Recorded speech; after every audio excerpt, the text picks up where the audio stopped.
चलिए, तो हमारे पास इस सर्किट को सॉल्व करने के लिए 3 इक्वेशन आ गए हैं और 3 वेरिएबल मुझे दिख रहा है। ठीक है, तो इसको सॉल्व करने के तरीके जरा देखना, मैं कैसे कर पाऊंगा इसको। तो इसको करने के लिए अगर आप देखें यहाँ पर ध्यान से, तो मुझे 3 वेरिएबल और 3 इक्वेशन दिख रहा है। तो मैं तो अब तक 10th स्टैंडर्ड तक इतना ही सीखा हूँ कि 2 वेरिएबल और 2 इक्वेशन, वो एलिमिनेशन मेथड, ये सब 2-3 मेथड आप पढ़ रहे थे, तो उससे आप सॉल्व करते थे। तो क्या देखो, सबसे पहले इसको सॉल्व करने का तरीका क्या होता है, जैसे मैंने 1 2 3 इक्वेशन लिखा हुआ है, I1 के नीचे I1, I2 के नीचे I2, I3 के नीचे I3, तभी आपको समझ में आएगा कि क्या करें तो कुछ एलिमेंट हो सकता है। तो आप ध्यान से देखकर थोड़ा सोचकर बताओ कि पहले और दूसरे इक्वेशन में क्या करें कि कुछ मुझे आंसर मिल जाए सीधा। कैसा कुछ दिख रहा है?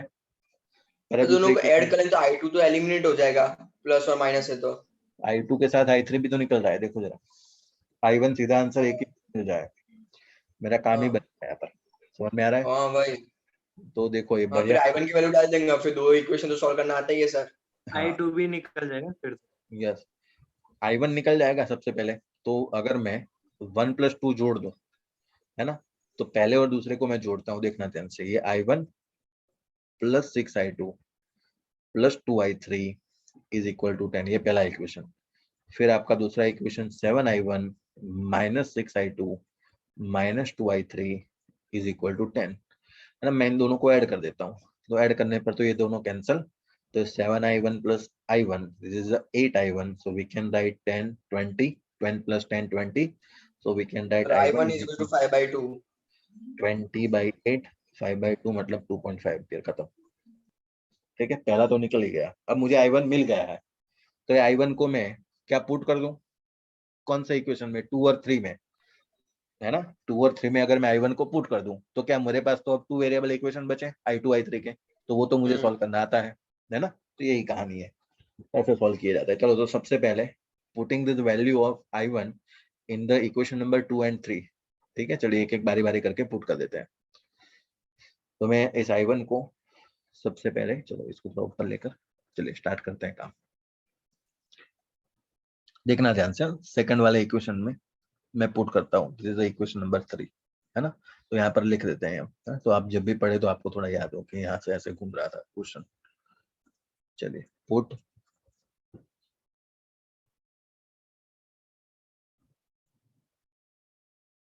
I1 in equation number 2। Okay, चलो 7I1 मतलब 7 × 2.5 - 6I2 - 2I1, सॉरी -2I3 = 10। बताओ 2.5 × 7 कितना होता है, बताओ। 17.5 17.5 है ना, 17.5 हुआ। 17.5, 17.5 उधर चला गया, देखना ध्यान से। -6I2 - 2I3 10 - 17.5, बताओ कितना हुआ। 6I2 - 2I3 7.5 -7.5, मतलब मैं इसको प्लस प्लस प्लस लिख दूं। प्लस। इक्वेशन नंबर ये 3 था ना, ये 4 देना था ना इसको, चलो ये इसको 5 दे देता हूँ। चलो, पांचवा इक्वेशन बन गया मेरा, है ना। चलो, मैं इसको एक और इक्वेशन बनाते हैं। चलिए, इक्वेशन नंबर 6 बनाने का ट्राई करते हैं। अब इसको put I1 in equation number 3, है ना, तीसरे वाले इक्वेशन में रख दो, है ना। पहले वाले में नहीं रख सकते, थोड़ा ये थोड़ा ध्यान से समझना है। ये जो I1 जो है वो आप सीधा, क्योंकि होगा क्या पता है, पहले और दूसरे इक्वेशन तो सिमिलर है ना, देखो बाकी I1 की वैल्यू पुट करने के बाद, है ना। तो ये तो प्लस माइनस तो उड़ ही जाएंगे, तो आप ये I1 की वैल्यू कंपलसरी आपको 2 और 3 में ही रखनी है इस केस में पर्टिकुलर। ठीक है, चलिए, तो I1 को मैं इक्वेशन नंबर 3 में रखता हूँ। 2I1 मतलब 2 × 2.5 - 4I2 - 4I3 = -5। इक्वेशन नंबर मतलब ये, चलो पहले सॉल्व तो कर देते हैं। बताइए कितना हुआ। 2.52 मतलब 5, 4I2 + 4I3 = 0। हाँ, -4I2 - 4I3 = बताओ ये -5 उधर गया तो और -5, क्या है? तो -10, सो हाँ। 4I2 + 4I3 = +10, इक्वेशन नंबर 6, है ना। देख लीजिए क्या क्लियर है? अब तो सॉल्व करना है इन दोनों इक्वेशन को, है ना। चलिए, कोई गड़बड़ ना हो जाए, सही है ना? देख लेना, कोई भी मतलब छोटी सी गलती लगे तो बता देना साथ साथ। नहीं सर बराबर है। हाँ ठीक है, चलो अब मैं पुट कर देता हूँ वैल्यू, है ना। अब तो ये दोनों इक्वेशन मैं यहाँ पर बाजू में लिख देता हूँ एक बार, है ना। उसके बाद ये सब मिटा देते हैं। ये है आपके पास 6i2 plus 2i3 is equal to 7.5 and the another one is यहाँ से 4i2 plus 4i3 is equal to 10, है ना। बस इन दोनों को हमें सॉल्व करना है। चलिए बताओ, ऊपर नीचे दोनों इक्वेशन देखकर कहाँ से एलिमेंट करें। तो अब तो 10th स्टैंडर्ड में पहुंच गए। अब ये तो ऑलरेडी आप सीख चुके हैं, बता दे। चलिए क्या फर्स्ट करूं? इक्वेशन को 2 से मल्टीप्लाई कर दो और माइनस, इसलिए माइनस i3 ऐसे कट जाएगा। i2 मिल गया सर, वेरी गुड, है ना। 10th स्टैंडर्ड में आप ऐसे करते थे तो आपको पता ही है, तो बहुत ही आसान है ना। We can multiply the equation, ये इसको नाम दे दो क्या, चौथा पांचवा, चलेगा, चलो, है ना। तो ये जो इक्वेशन है आपका, उसको मैं क्या करता हूँ, 2 से मल्टीप्लाई कर देता हूँ। 2 multiply by 6i2 plus 2i3 is equal to, मतलब पूरे को मैं इज इक्वल टू 7.5, है ना। 2 से मल्टीप्लाई कर दिया, बाकी नीचे का एज इट इज रखते हैं। चलो तो ये कितना हो गया, 6 into 2 12i2 प्लस 4i3 और 7.5 मल्टीप्लाई बाई 2 15, ठीक है। और नीचे का तो एज इट इज रखता हूँ, 4i2 plus 4i3 is equal to 10। चलो sign change, minus minus minus, अब तो ये आता है, ये तो उड़ गया, 12 में से 4 गया तो ये 8i2, 10 में से 15, सॉरी 15 में से 10 5, so we can write i2 is equal to 5/8, yes, है ना। आ गया आंसर, 0.625 है ना। i2 मिल गया। अब कहाँ निकालना है? 0.625 तो ये i2 मिल गया। अब तो कोई भी इक्वेशन में रख दो, है ना। तो i2 को मैं यहाँ पर इस इक्वेशन में रख देता हूँ। तो चलो 6 i2 मतलब 5/8, so 1.875 वो नहीं पॉइंट में फ्रैक्शन में भी चलेगा, ऐसा नहीं, so फ्रैक्शन 10.5/4 है ना, तो ऐसा रख दो, कोई नहीं। चलो ये 30/8 plus 2i3 is equal to 7.5, है ना। 7.5 को मतलब आप कैसे लिखोगे, 15/2 लिख दो, सॉल्व कर दो, है। तो 2i3 is equal to 15/2 minus 30/8, है ना। और मतलब उसको सॉल्व कर दो, तो i3 इज इक्वल टू, है ना, 60 ये आपका minus 30/8 है ना। तो ये कितना हो जाएगा बताओ। सर 15 को अपन 4 से मल्टीप्लाई करें तो मतलब 60 minus 30 मतलब 30/8 ही बचेगा। फाइनल आंसर बताओ। नहीं फाइनल आंसर ओके। हाँ फाइनल आंसर सॉल्व करके बताओ।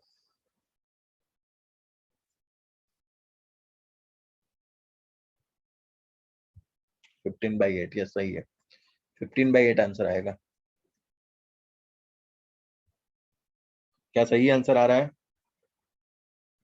यस हाँ सर 15/8, यस सर, है ना। तो i1 i2 i3 मिल गया ना आपको। अब ब्रांच करंट निकाल पाओगे आप? देखो जो भी ब्रांच में जो भी है वो वैल्यू डाल दो, यस प्लस माइनस करके, तो ब्रांच करंट निकल जाएगा, हाँ है ना। तो ये देखो हो जैसे जाएगा मैंने वो कहा तो। ना, देखो अभी सॉल्यूशन हम कर रहे हैं तो इतना टाइम लगा, है ना। तो जैसे मैंने कहा कि सॉल्यूशन के कोई मार्क है नहीं, तो आपको पहली बार था तो मैंने अभी 1-2 क्वेश्चन और है ऐसे, जिसमें 3 वेरिएबल इक्वेशन मुझे सॉल्व करने हैं। अभी मैं बताता हूँ कितने हैं, 1 और 2, यस 2, अभी एक बचा है और एक एक्सरसाइज का क्वेश्चन, है ना। तो 2 क्वेश्चन हमें ऐसे सॉल्व करने हैं, और है ना, तभी में हम इसको थोड़ा मजा आएगा इसमें 3 वेरिएबल इक्वेशन सॉल्व करने में। चलिए देखो, आपको सबसे पहले जो समझना है कि वेस्टर्न ब्रिज जो है वो थियरी मोस्ट आईएमपी है फॉर द एग्जाम, और वो जो है वो थियरी आपकी 2 मार्क में आती है ना। इतनी बड़ी थियरी भी नहीं है ना, छोटा सा डेरिवेशन है, किरचॉफ का सेकंड लॉ हम यूज करेंगे, है ना। तो 2 mark, most IMP for board, है ना। मैक्सिमम टाइम पूछी भी गई है, रिपीट होती है थियरी, ठीक है। चलिए तो वो भी हम प्रैक्टिस करेंगे इसकी। देखते जाइए वेस्टर्न ब्रिज कैसे हम अप्लाई करेंगे। एक तो चीज है ये कि यूज क्या है उसका, एप्लीकेशन क्या है इसकी। तो western bridge is use for finding the value of unknown resistance एक अननोन रेजिस्टेंस है, उसकी वैल्यू निकालने के लिए मुझे ये वेस्टर्न ब्रिज यूज करना चाहिए, है ना। तो उसकी एप्लीकेशन आपको याद होनी चाहिए। ये आपको राइट साइड में देख रहे हैं, वो आपकी वेस्टर्न ब्रिज की पूरी सर्किट है ना। वेस्टर्न ब्रिज में अब होता क्या है, तो सुनते हैं ना ध्यान से। वेस्टर्न ब्रिज में 4 आर्म्स होते हैं अलग अलग, है ना। आपके पास उसमें आप देख पा रहे हैं सर्किट में आपको 4 रेजिस्टेंस दिख रहे होंगे, है ना, R1 R2 R3 R4 ऐसे करके, ठीक है। तो आपके पास जो रेजिस्टेंस है 4, है ना, वो ऐसे दिए गए हैं। आप मान लो कोई भी आप कोई भी तरीके से लगा सकते हैं, ऐसा नहीं है कि आप ऐसा लगाए तो ऐसा ही होगा, है ना। आप किसी भी तरीके से तो आप वैल्यू लगा सकते हो उसमें। आप R1 ऊपर लगा दीजिए, R2 नीचे लगा दीजिए, है ना, उससे कोई फर्क नहीं पड़ता है जनरली, है ना। और उसके बाद अननोन रेजिस्टेंस कैसा निकालते हैं सर्किट में देखते हैं। तो एक जो रजिस्टर है वो आपका अननोन रहेगा, बाकी के 3 जो रेजिस्टेंस है ना, वो तीनों रेजिस्टेंस जो है वो आपके नोन रहेंगे सबसे पहले तो, है ना। दो रेजिस्टेंस आपके, 3 रेजिस्टेंस जो आपको पता होंगे और एक की वैल्यू जो आपको नहीं पता होगी, जो अननोन रेजिस्टेंस होगा, है ना। तो उसके बाद हम उसको यूज करेंगे, चलिए मतलब वो निकालेंगे। चलिए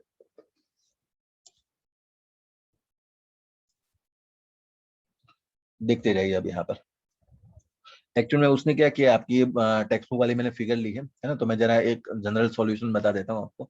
ये R1 जो है ना ऊपर रखिए तो ये अच्छा रहता है। ये R1 में यहाँ पर डाल देता हूँ, है ना। ये R1 है, आप ये भी डाल सकते हैं, लेकिन अगर याद रखने का तरीका अच्छे से करना है ना, तो ये ऊपर R1 इसको ले लीजिए, इसको आप R2 ले लीजिए, इसको आप R3 ले लीजिए, है ना। ये सीक्वेंस याद रह जाता है इसलिए, ये 3 और ये 4 ऐसे करके ना, 1 2 3 4 ऐसे, ना, क्योंकि एक इक्वेशन बढ़ेगा बढ़िया बढ़िया सा, R1/R2 is equal to R3/R4 ना, बैलेंस कंडीशन का। तो मतलब जल्दी से समझ में आता है नंबर ऐसे सीक्वेंस डालने पर, ठीक है। और उसने करंट भी तो ऐसे डाला हुआ है ना।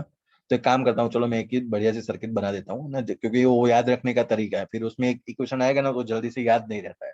फिर आप सभी दूसरी बुक में देखोगे ना, तो ये ऐसे दिया है, आपके एनसीईआरटी में कुछ ऐसे दिया है ना, तो जनरली से याद नहीं होता है। तो करंट को भी मैं थोड़ा चेंज कर देता हूँ, है ना। यहाँ से इसमें से जाने वाला करंट जो है वो I1, इसमें से जाने वाला करंट I2, इसमें से जाने वाला करंट आपका I3, और इसमें से जाने वाला करंट आपका I4, है ना। ऐसा नाम दे देते चलिए, ओके। अब ठीक है, ये जल्दी से याद हो जाता है, इसलिए मैं अभी जैसे प्रूफ होगा तो आपको तुरंत याद हो जाएगा। वेस्टर्न ब्रिज जो है वो आपका अननोन रेजिस्टेंस फाइंड करने के लिए, उसमें 4 रेजिस्टेंस होते हैं, जिसमें से 3 की जो वैल्यू है वो नोन होती है और एक की अननोन, जिसको मुझे फाइंड करना है। उसके बाद आपको एक बाहर बैटरी लगाई हुई दिख रही होगी, ये बैटरी है। ये बैटरी जो है उसको ऑक्सिलरी सर्किट कहा जाता है ना। ऑक्सिलरी सर्किट का यूज क्या होता है कि कोई भी सर्किट हो उसको चलाने के लिए, रन करने के लिए आपको पावर सप्लाई की रिक्वायरमेंट होती है ना। तो ये पावर सप्लाई की रिक्वायरमेंट को पूरी करता है ना। तो कोई भी सर्किट है उसको चलाने के लिए आपको पावर सप्लाई चाहिए, तो पावर सप्लाई वाली सर्किट को नाम दिया जाता है ऑक्सिलरी सर्किट, है ना। एक नया वर्ड है आपके लिए, तो ऑक्सिलरी सर्किट बार बार यूज होगा। तो auxiliary circuit is nothing but the power circuit, है ना, for the drive the circuit, है ना। आपकी कोई भी इलेक्ट्रिक सर्किट है उसको ड्राइव करने के लिए जो सर्किट यूज होती है, पावर जहां से अप्लाई किया जाता है। अब मुझे यहाँ पर एक चीज दिख रही है कि 4 आर्म है, 4 आर्म में सभी जगह पर R1 R2 R3 R4 ऐसे करके, ठीक है। तो उसमें से मेरा कोई भी, ऐसा नहीं है कि आप यहाँ पर R1 ही अननोन हो, R2 ही अननोन हो, R3 R4 कोई कहीं पर भी आप अननोन रजिस्टर लगा सकते हैं, है ना। ये भी फिक्स नहीं है, कहीं पर भी आप लगाओ आंसर आ जाएगा। फिर आपका जो पॉइंट है बी और डी, इन दोनों के बीच में लगाना है आपको एक गैल्वेनोमीटर, ठीक है। देखते जाना ध्यान से। तो बी और डी के बीच में आपने लगा दिया यहाँ पर गैल्वेनोमीटर। अब मैं यहाँ पर यूज करने जा रहा हूँ ए बी डी ए, इसके लिए क्रिचॉफ का सेकंड लॉ। उसके बाद दूसरा लूप घुमाऊंगा मैं बी सी डी बी, ये वाला, इसके लिए घुमाऊंगा। अब देखो ये जो चीज है वो क्या करना है इसमें विस्टन ब्रिज में। तो आपके पास जैसे मैंने कहा एक अननोन है और 3 नोन है। तो 3 नोन जो है उसकी वैल्यू ऐसे आप लगाओ, है ना। वो तीनों की वैल्यू आप डिसाइड करोगे, वो फिक्स है आपके हाथ में है। तो तीनों की वैल्यू आप ऐसे लगाओ उसके अंदर, सर्किट के अंदर, जिसकी वजह से, है ना, सुनना ध्यान से, जिसकी वजह से ये जो गैल्वेनोमीटर बीच में लगाया हुआ है, बी और डी के बीच में गैल्वेनोमीटर जो लगाया हुआ है, वो गैल्वेनोमीटर का डिफ्लेक्शन जो है वो 0 हो जाए। गैल्वेनोमीटर का ध्यान से देखना, डिफ्लेक्शन क्या हो जाए, 0 हो जाए। अब गैल्वेनोमीटर का डिफ्लेक्शन कब 0 होता है, जब उस लाइन के अंदर करंट जाता नहीं है ना, उस लाइन के अंदर करंट नहीं जाता।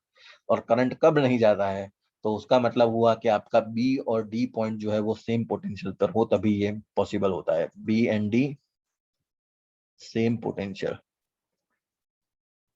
अब ये समझो कि सेम पोटेंशियल क्या होता है, आपको फॉर्मूला पता है ना, V is equal to I R. तो V is equal to I R. अब पोटेंशियल किस में होता है, डिफरेंस में। तो B और D के बीच में बता रहा हूँ, VBD। अगर दोनों सेम होंगे तो मतलब डेल्टा V क्या हो जाएगा, जीरो। उसका सीधा मतलब क्या हुआ, करंट क्या हो जाएगा, जीरो। क्योंकि गैल्वेनोमीटर जो सर्किट होती है, तो गैल्वेनोमीटर की सर्किट में उसका एक खुद का रेजिस्टेंस होता ही है, तो रेजिस्टेंस तो जीरो है नहीं, तो कौन जीरो होगा, करंट, है ना। तो इसका सीधा मतलब होता है कि बी और डी के बीच का जो पोटेंशियल है, बी और डी पॉइंट के पर पोटेंशियल है वो सेम होता है ना, जीरो नहीं, सेम होता है। उसकी वजह से उस लाइन में करंट क्या हो जाता है, जीरो, है ना।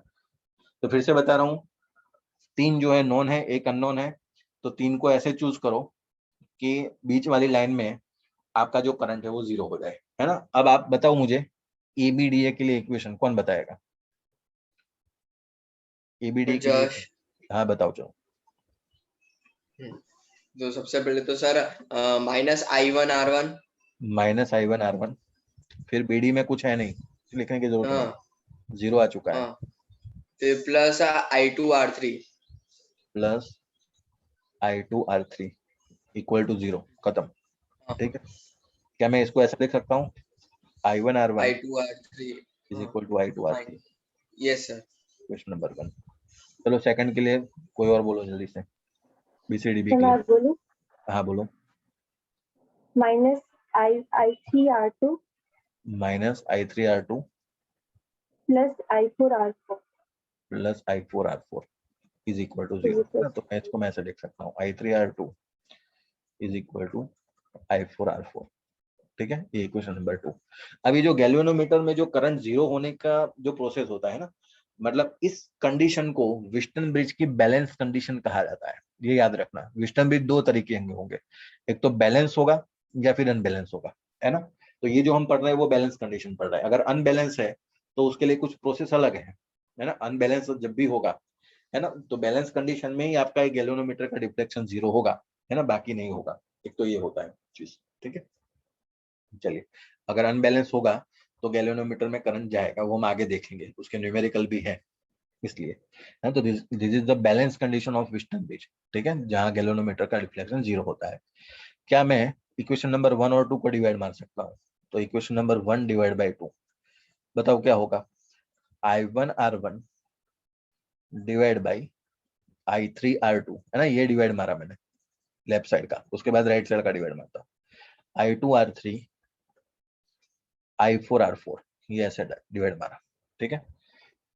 क्या मैं ऐसा कह सकता हूँ सर्किट में से कि मेरा जो I1 का करंट है वही I3 है।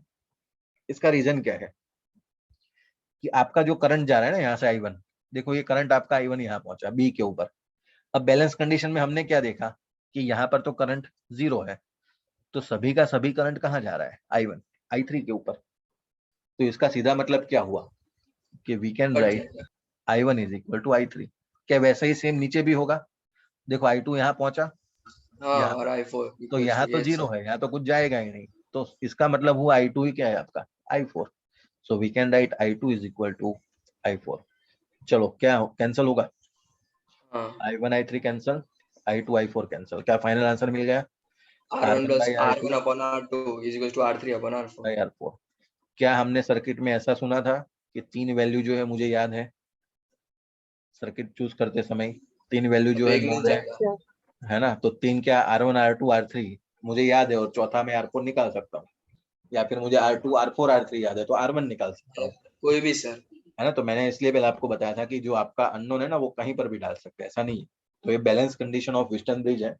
इक्वेशन याद रह जाएगा R1 बाई R2, है ना, इसलिए मैंने ऐसे नंबर लिखे हुए हैं, है ना, ये जल्दी याद रहता है इसलिए। R1 बाई R2 ऊपर के दो divide by R3 by R4, ये वाला।